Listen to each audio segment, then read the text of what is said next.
Hey guys, we are back with Malpractice or Trial by Media. I am Danielle Roberts, for those of you that don't yet know, and we are going to continue the conversation from last time directly from the decision and order from the OPMC, the Office of Professional Medical Conduct, as to why they chose to revoke my medical license.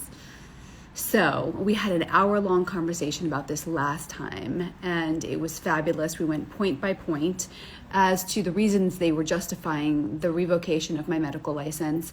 And I found another section of the decision and order where they made one other statement as to why they chose to determine that branding was in fact the practice of medicine, to justify why they would revoke my medical license. So we are going to get into the second half of this discussion today and go point by point about that. Hey Carrie, what's up? Hey there. Jod, I don't know who you are. Can you just send me your first name? I try to remember everybody's first name so that as we get into it and everybody's asking questions, I can address you guys properly. Hey, Carrie. So for those of you that are new to my videos, please go to drdanielleroberts.com. You can go to Sovereignty. Underneath Sovereignty, there is a little link from Malpractice or Trial by Media. There's a YouTube video there that explains my whole situation, my connection to the NXIVM sex cult, at least in the media, and the process by which I came to have my medical license investigated and eventually revoked, I believe very wrongfully. And these discussions that we have on Tuesdays and Thursdays involve discussing whether it was malpractice, truly malpractice, if I did commit some sort of malpractice or negligence, or if the decision that was made by the Office of Professional Medical Conduct was more influenced by the media, and this was more of a trial by media kind of situation. So we've had a bunch of different conversations about this stuff. Again, the first place to go is that YouTube video. Then there's a bunch of IG videos. If you guys look at my highlights underneath Sovereignty, the ones that are most relevant to whether branding is the practice of medicine and my current appeal process, the Article 78 that is going to be moving forward, are all under my highlights. So you guys can catch up on the videos there. And then by all means, join the conversation, ask questions. I want to know your thoughts. If I did make some mistake or my logic is wrong, or, for some reason this is the practice of medicine in some way that I don't see, I want to know. So that's why we're doing this. We're going to go point by point again today from the determination. And you guys tell me, do you think this was malpractice? Did I do something wrong? Or was this trial by media? So that's why we're having these conversations. Please, bring your thoughts, bring your opinions. All that stuff is welcome. So Jod, I see you writing, but I don't see your name. Let me know what your first name is. And it looks like we got a few other people. We'll just wait for a few more people to join here. How are you guys doing today? You guys good? Let me get us queued up here. Go back to the beginning where we're gonna start. You guys doing good today? Okay. So I'll give you guys the original question that spurred this. Erica, who was one of my followers, had the question as to, what was their justification for saying that branding was the practice of medicine. So that was the original question that spurred this. So I do listen to your questions by all means. So that is the question that we're answering. And last week we talked about, like I said, we talked about one statement from the decision and order. Today we're going to talk about a different one. These are public documents. You guys can absolutely go see these documents on the health, the Department of Health website. So these are public documents. And if you do decide to go and look at their decision and order, the point that I'm talking about today is point 13. And I will read it to you guys verbatim, and then we will talk about it.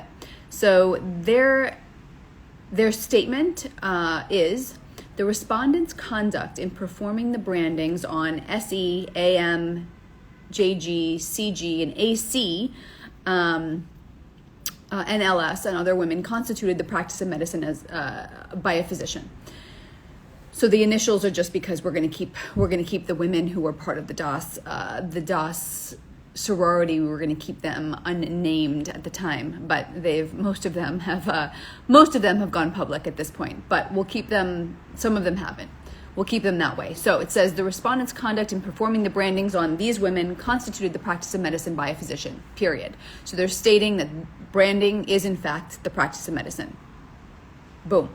Second part of the statement is the respondent relied on her medical training, education, and background when she performed the procedures to alter the skin and physical condition of their pelvic regions.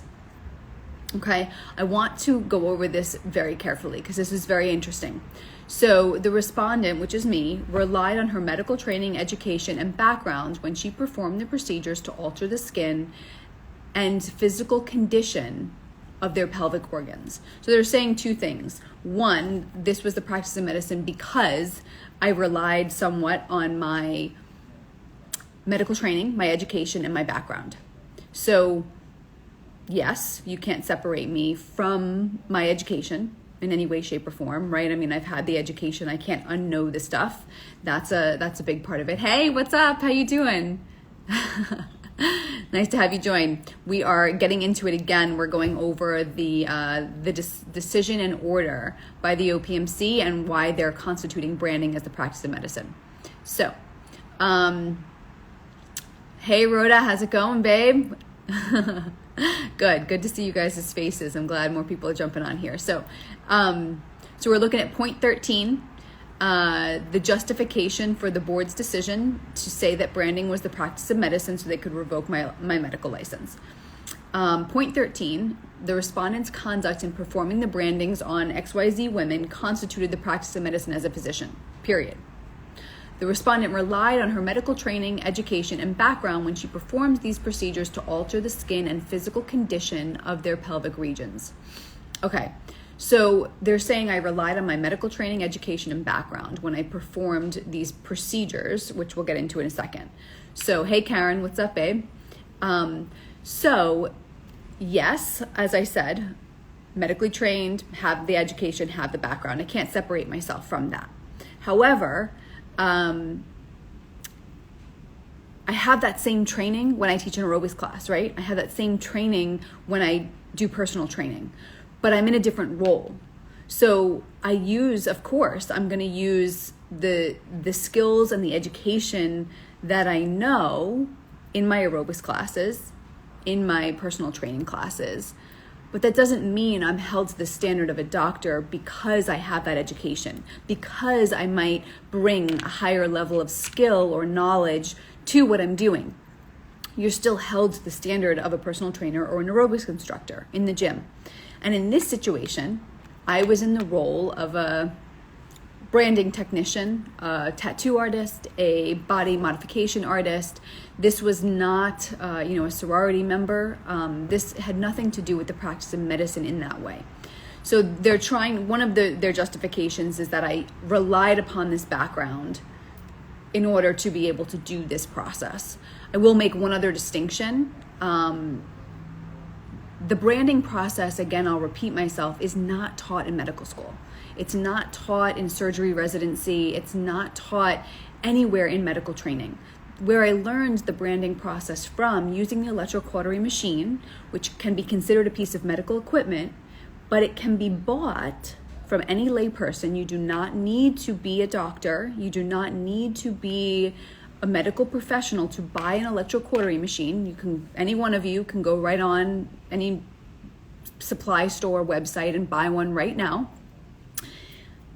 I was trained to use the electrocautery to do the branding from one of the nation's most well-renowned body modification artists and tattoo artists in this country.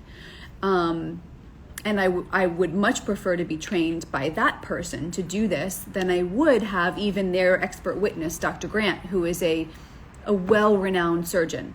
Why? Because there's a very big difference between using an electrocautery for surgery and using an electrocautery to create a scar.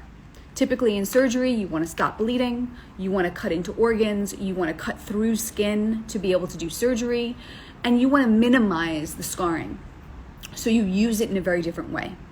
Using it in a branding process, you want to create a scar. So again, you're using it in a different way. So I learned these things and I learned these distinctions because I learned from a branding artist, not from a surgeon, and I also have a medical background. But again, these are two very different processes, two very different roles, and two very different things. So that's the first part of their statement. The second part of their statement is even more interesting. So the second part of their statement says, she performed the procedures to alter the skin and physical condition of their pelvic regions. Now, they use the term physical condition very much on purpose. And I'm going to share with you guys why they are writing that right there. Does anybody know what the definition of the practice of medicine is? Anybody know? 30 points if you guys can write the definition of medical practice real quick. Hurry up. I'm going to share it with you, but you want bonus points, right? So I'm going to share with you the definition, the medical legal definition of the practice of medicine. And then you guys are going to tell me why they used the word physical condition. To do no harm, that's in the oath, Karen, that's in the oath. There's a Hippocratic oath that we take as physicians to do no harm. And that is, that's not the definition of what that's not the medical legal definition of what the practice of medicine is. That's just a separate oath that we take to protect humans and to be good humans in practicing our art of the practice of medicine, which is, by a medical legal definition, not on the page I'm looking at. Right here. Okay. I'm going to read it to you verbatim so you guys know that this is what it actually says. So it's section 6251 of the New York Education Law, and it's entitled The Definition of the Practice of Medicine. And it reads, the practice of the profession of medicine is defined as diagnosing, treating, operating, or prescribing for any human disease, pain, injury, deformity, or physical condition. You get half credit. You're very funny. I love that, Karen. Very, very good. Okay, so do you guys have any clue as to why they're using the term physical condition in their definition now? So the definition, one more time, is the practice of the profession of medicine is defined as diagnosing, treating, operating, or prescribing for any human disease, pain, injury, deformity, or physical condition. Now, in that definition, what do you guys think physical condition means? If I'm operating, prescribing, treating, or diagnosing a physical condition, in my mind, and I think maybe most of yours, physical condition means there's some sort of physical condition, a illness, something like that, that you're treating so that the person gets better. Now, in their statement, what they are saying, they're using the term physical condition, that I altered their physical condition. The fact that they are in a physical body, that they have a physicality, and I altered it. That's a bit of a stretch. I'm not treating, diagnosing, prescribing, or operating. I mean, they can possibly try to make this operating for some physical condition. It's going to get way better. This conversation is going to get way better in a second, but I want to make sure you guys are with me. So you see, they're trying to say, because I altered their physical condition in being in a physical body, that this was the practice of medicine. That's not what the intention or the meaning, the definition of the medical legal definition of the practice of medicine is. If you guys disagree with me, please let me know. Are you with me? Because this is a bit of a stretch in my eyes. They're trying to use a definition against you, is my first thought. Yeah, they have to justify their decision, Karen. They have to justify why they made this decision. So if you're really not critically thinking and you're really not looking, they can say, I altered their physical condition and therefore I was practicing medicine, even though I wasn't prescribing, diagnosing, operating, or treating any physical condition. Does that make sense to you guys? Hey Jeff, what's up, babe? Good to see you. We are getting into it. This is a good one. You'll have to watch the beginning. Anyone who gets their ears pierced could get in trouble because it's altering the physical condition. We're going to get into that, Karen. We are going to get into that because their expert witness, Dr. Grant, also speaks about piercing and tattooing as cosmetic procedures. So we're going to get into that. So you are thinking. Good job. Okay. So that is their primary statement. Now, they justify that primary statement with a few pages, just like they did last time. So I'm going to read those pages to you guys, and you tell me what you think.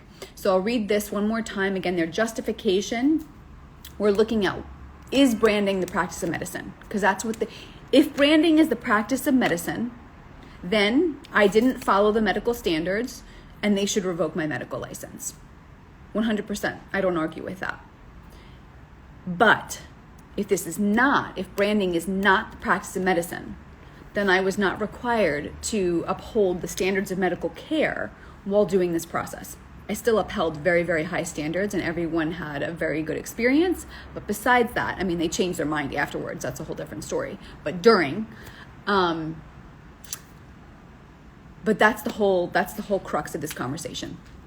So the statement that we're looking at, the respondent's conduct in performing the brandings on XYZ people constituted the practice of medicine as a physician. 2, the second part of their statement, the respondent relied on her medical education, training, background when she performed the procedures to alter the skin and physical condition of their pelvic regions. Okay, so we've discussed that whole statement. Now they're using the transcript, pages 1110, 1115 and 16, and 1176 to substantiate this response. So we're going to go through those, okay? Here we go. First one is 1110. So let me cue that up for you guys. 1194. 1110. Okay. Now, this is the same expert witness we talked about last time. So if you guys missed the last video, we did an hour on Tuesday, and all of the justifications they used for their last statement as to why branding was the practice of medicine were justified by the same expert witness, Dr. R. Grant, who is a plastic surgeon who teaches other plastic surgeons. He has, wonderful career and credentials, but was very, very prejudiced to wanting me to lose my medical license, which it was evident in his testimony. So clearly, in my opinion, the media influenced him. Everything he saw in the media, he didn't know me from a hole in the wall, had no idea what DOS was about, but certainly saw all the things in the media, certainly was influenced in that way, and I think had a specific opinion when he came into this testimony, unfortunately, which is why we're having these conversations. So they're using his testimony again. Now, mind you, there are 2 other expert witnesses that testified on my behalf. One that has the same credentials as Dr. Grant. He is a surgeon, a high surgeon that teaches other surgeons, and also has cosmetic surgery background and has a legal degree. So both understand the medical and the legal side of this whole argument. They never once cite him in their justifications. They never once cite my other expert witness, who was the branding body modification artist that I mentioned. So they've in their sole decision to decide that branding was the practice of medicine, they have used the prosecution's expert witness. That's it. So on page 1110, Dr. Grant says, let's back up to give you a little context. So the prosecution is asking questions, and he's asking about, here you go, Karen, he's asking about body piercing and tattooing. So are body piercing and tattooing techniques taught to physicians as part of their medical training involving plastic surgery? Dr. Grant answers yes. Can you describe what the training involves? Similar to the training that we talked about for the use of electrocautery device, typically there is a didactic component, a lecture, a curriculum that describes the indications, the processes, and the standard.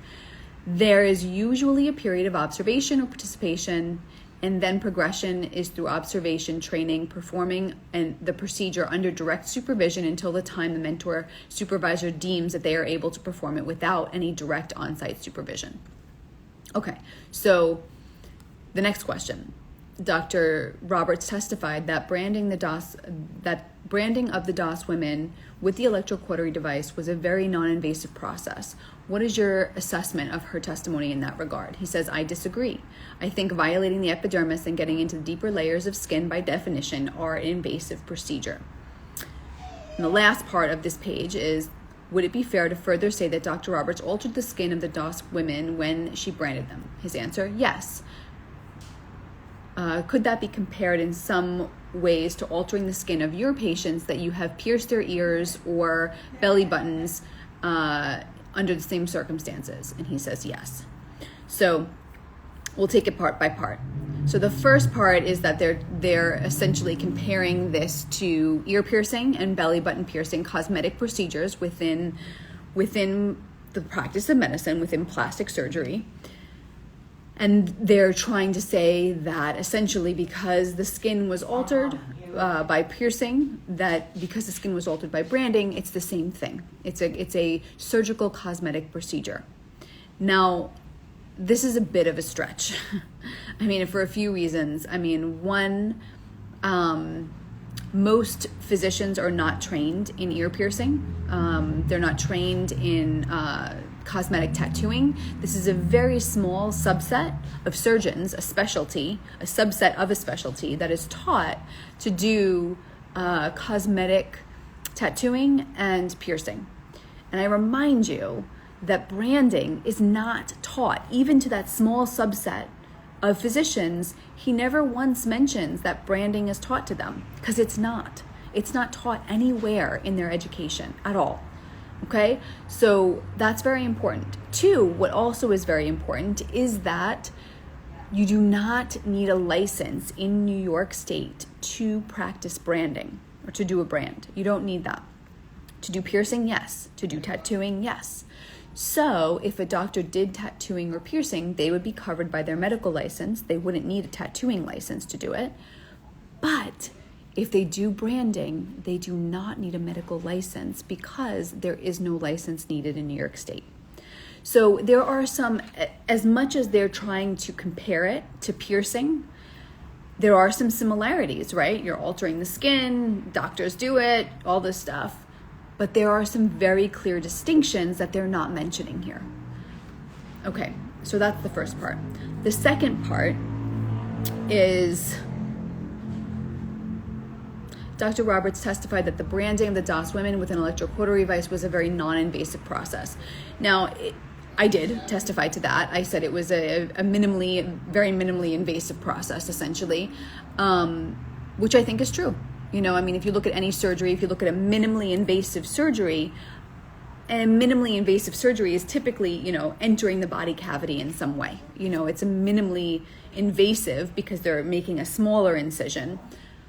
But it's, you know, if you're removing a layer of skin, somewhat invasive, but very minimally invasive. You're not cutting into the body. You're not doing an open heart surgery. You're not doing something like this. This is especially branding is different even than burns, which, you know, we can talk about in another episode, but very, very low risk for infections, very, very low risk for any type of complications, which is why you don't need a license in New York State to do it, which is why body modification artists, tattoo artists are able to do this process. So I just want to make that distinction there.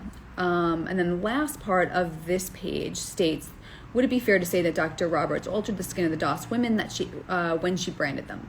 Yes. Could that be compared to altering the skin of the patients who have had their ears pierced or their belly button pierced? And I think I may have already addressed this, but again, you know, we're not taught. It's a small subset of surgeons,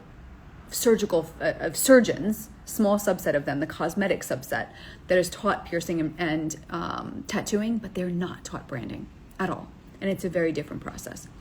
So we went over all of that. Okay, so that's the first one. What do you guys think? Am I wrong? Do you guys see something I don't see? Does this make sense? Is this a bit of a stretch? I mean, to me, it really seems like they're trying to stretch this to make it the practice of medicine in some way. You know, I from my perspective, you know, this was trial by media.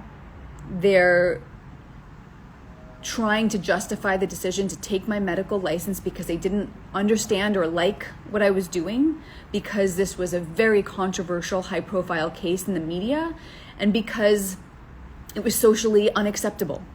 It was socially repugnant, like, you know, what was shown in the media, and they didn't have the courage to go against that, you know. So that's my opinion. I think it's very clear from what I've stated and going through all of this. But please, do you guys have, I mean, let me know. Do you guys have another thought? Do you guys have any other thoughts? Nancy, what's going on? Nancy Rich, hey baby. I just had to see your last name.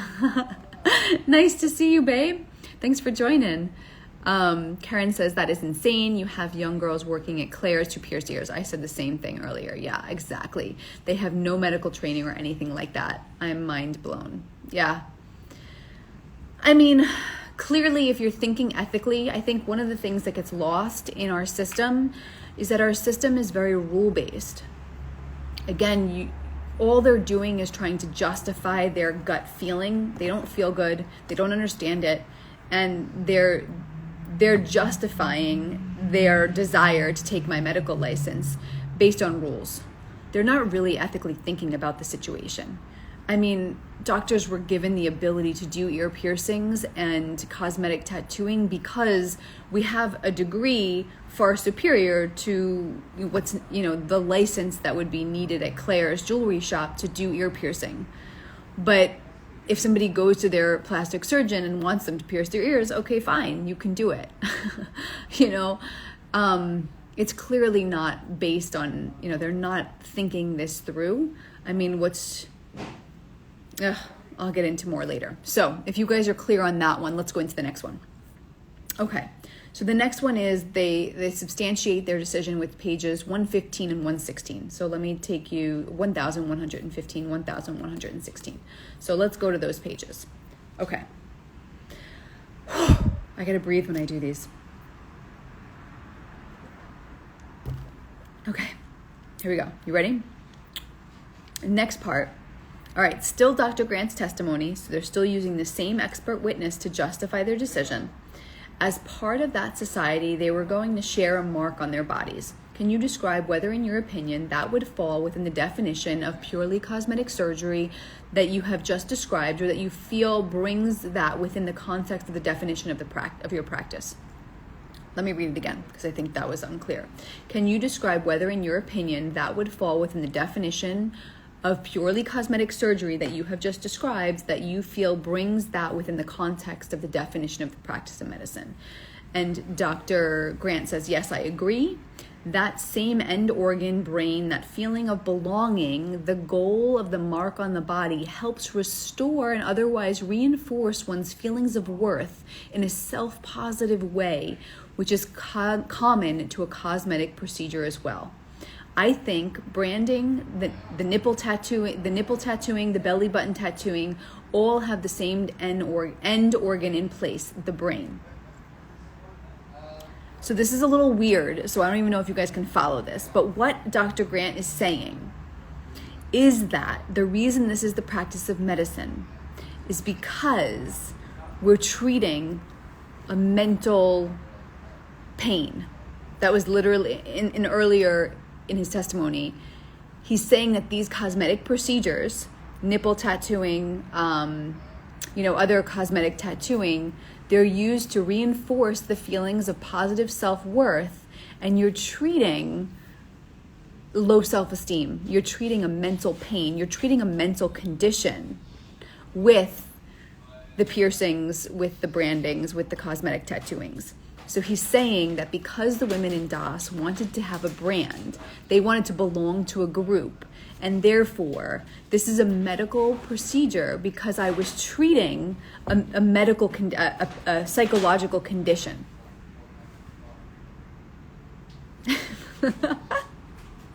I'm sorry, I don't mean to laugh, but like, seriously? I mean, am I wrong, guys? Like, is this a stretch or is this a stretch?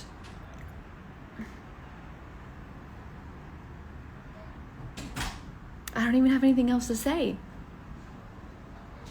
Like, I don't know. It seems like craziness to me. Craziness. So, in your opinion, Dr. Roberts was engaged in the practice of medicine when she branded the DOS women with the electrocautery device. Yes. Can you explain your opinion to the hearing committee? And he says, as a physician, you have the responsibility of using everything that you've learned, practiced, and experienced to help your fellow man. I agree. I said it before and I repeat myself. I apologize for this. I cannot imagine a physician who's been given the privilege of caring for their fellow man to put themselves in a situation where they would cause harm on purpose to someone else.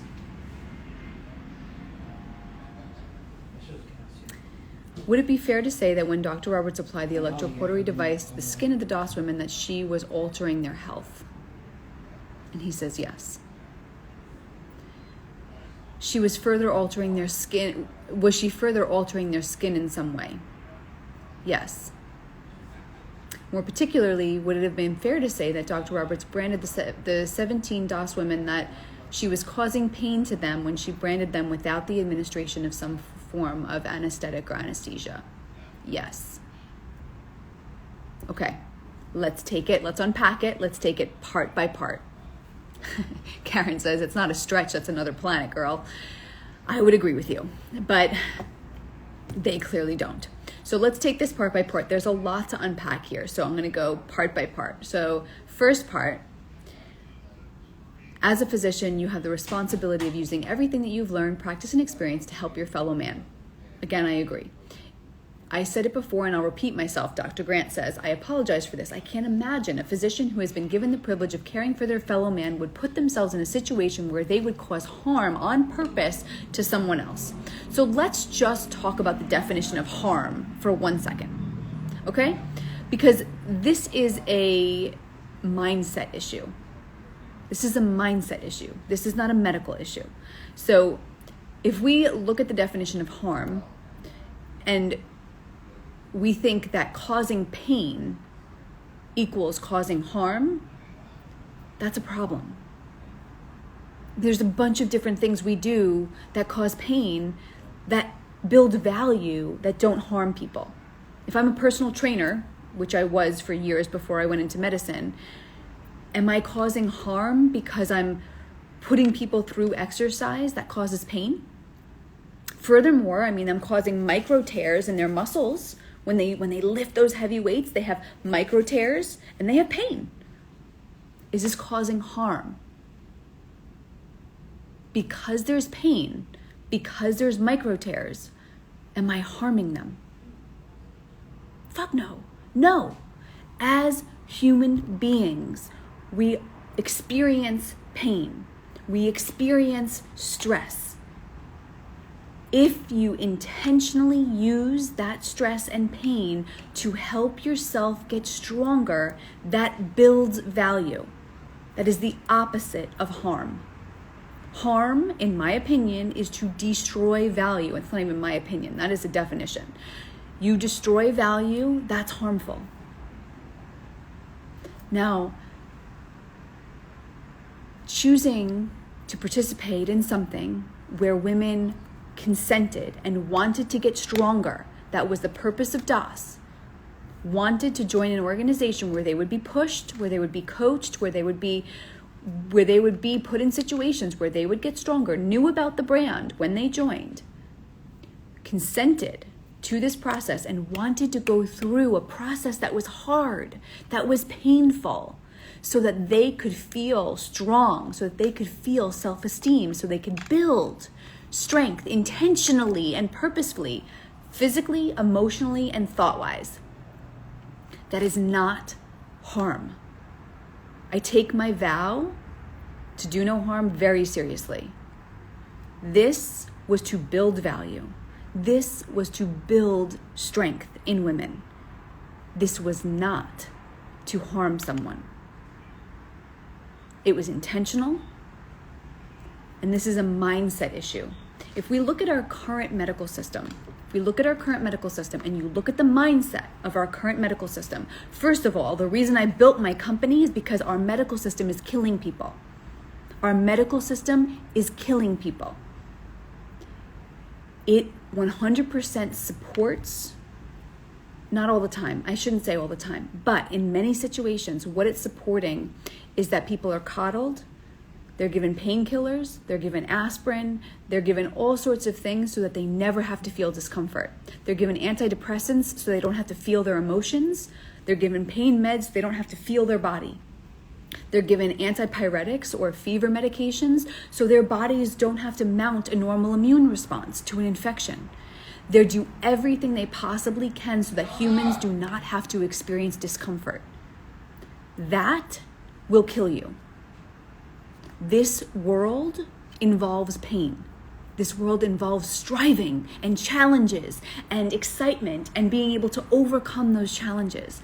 And living involves interfacing with that, feeling all of your emotions, feeling all of your sensations, learning how to master your body, your emotions, your mind.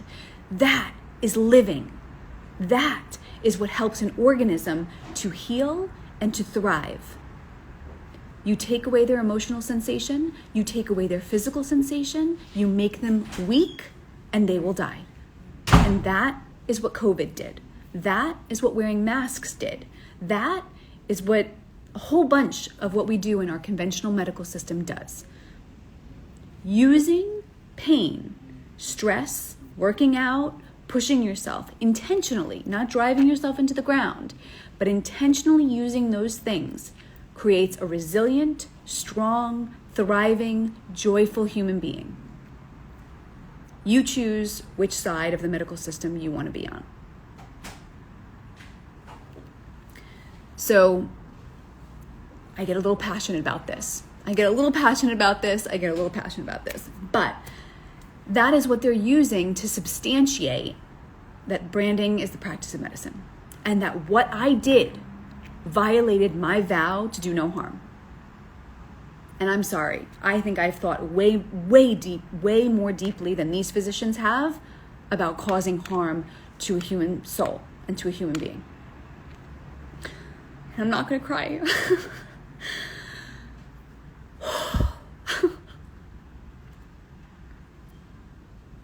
So, that is my reasoning as to why this was not causing harm to these women. And I believe that this is a major mindset issue in our medical system today. So,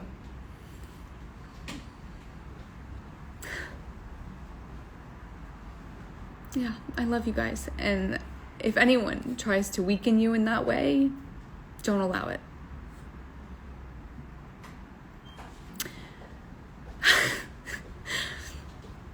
Okay, I think I can move on to the next one. You guys ready?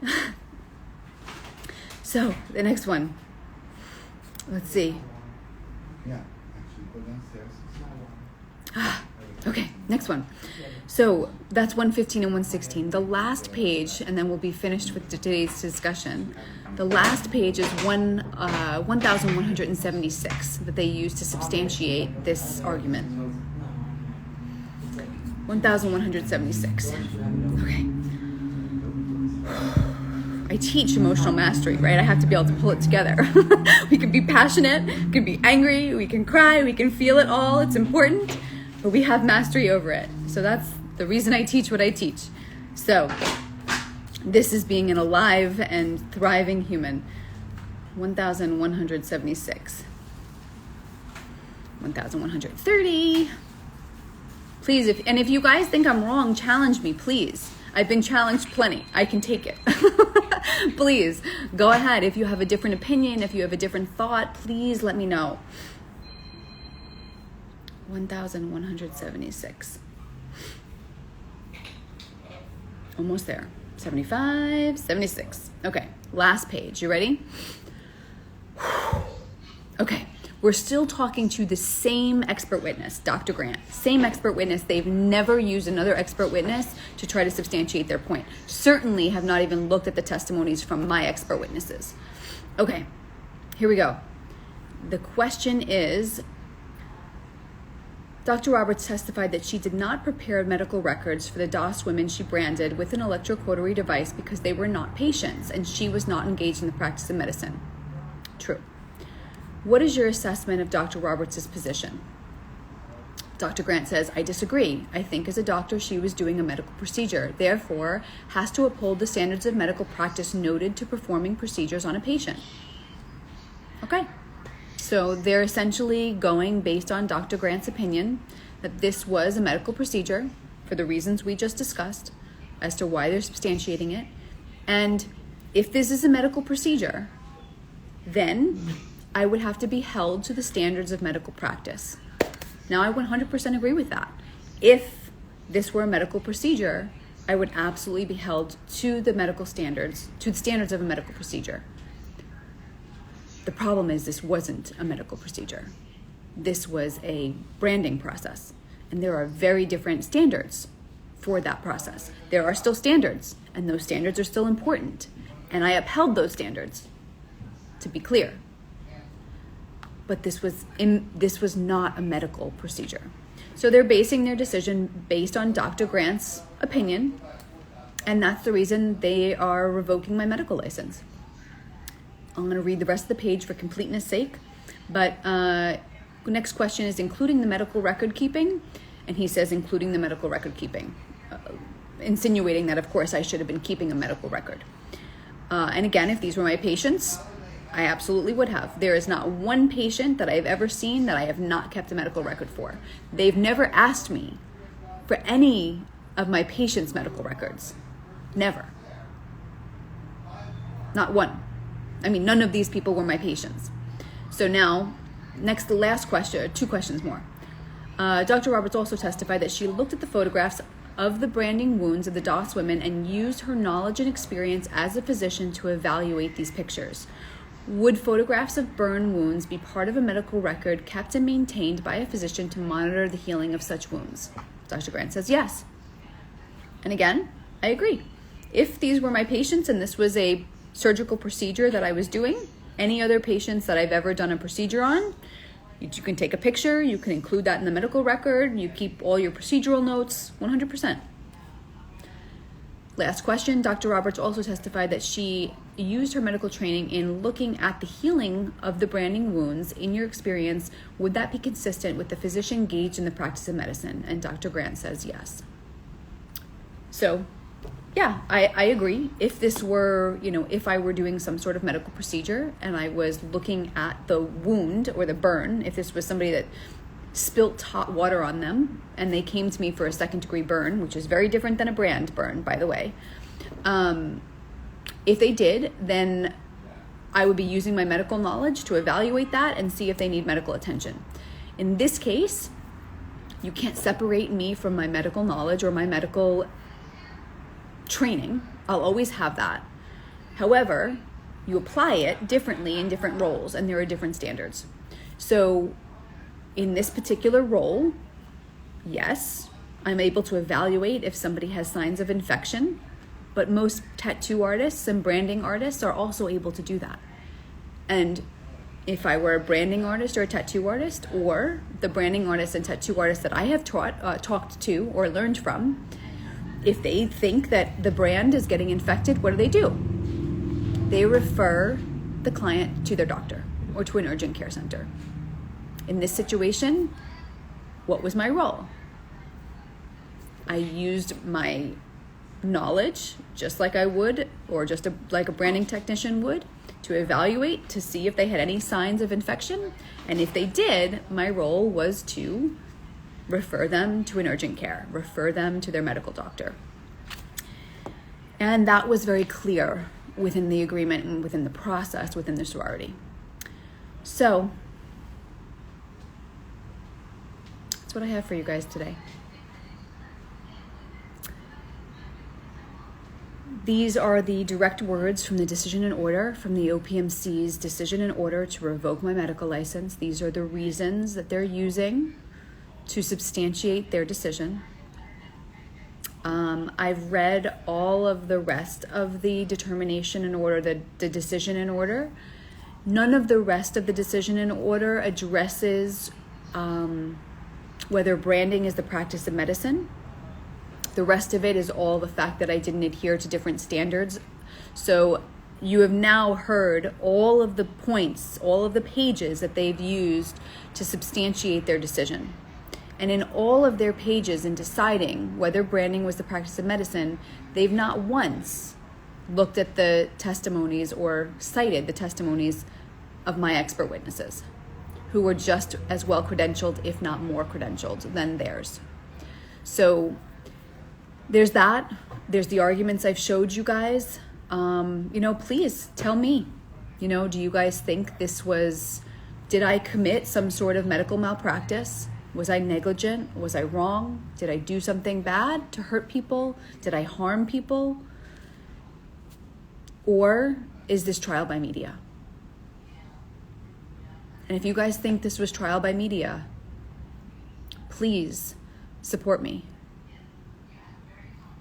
Please send your contributions so that I can repeal this decision, so that this decision cannot affect other physicians, cannot affect other lawyers, CPAs, insurance agents, any state licensed professional. This board has gone into my private life, has been influenced by the media and politicians, and has decided to make a decision to revoke my medical license, which took me years to earn and hundreds of thousands of dollars to pay for, because they didn't like what I was doing in my personal life. Please do not allow this to happen to other people. Go to my website, drdanielleroberts.com, click the button that says get involved, and please contribute so that I can pay my lawyer, so that we can get this repealed in an Article 78 in the New York State in the New York State Supreme Court in these coming months. We don't have a lot of time. I need $30,000 to do this process, and it's got to happen within the next few months. Please send people to these videos. Send them this video. Send them the YouTube video. Get doctors to come to this talk. Let them hear this. Every single doctor that has a medical license should be standing against this decision. They can use this decision to take the license of any other state licensed practitioner and cite this case in order to justify their behavior. If you do not want this to stand as a process in our country, please, or in the state of New York, please, please, please stand with me. Please contribute. DM me if there's some other way you want to get involved. I am also teaching courses. Courses that will actually help you get well, that will actually help you get strong, that will actually help you become more resilient physically, emotionally, and in thought.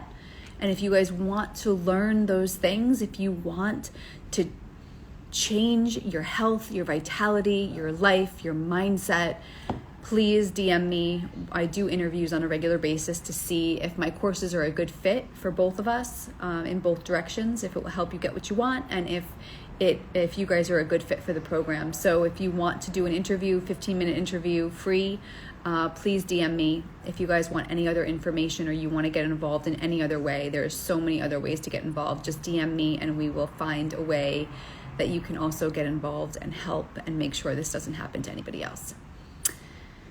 Okay, thank you guys so much for listening. I love you all. We will continue to go through this process. I will continue to give you different tidbits from the decision in order, and leave your questions if there's topics. I mean, this was a great question by Erica that prompted all of this. If you guys have questions, please, please let me know. I truly benefit from all of your questions and all of your interest. So again, I love you guys. Stay strong, and big shout out to my RJ. I'll talk to you guys on Tuesday. Bye.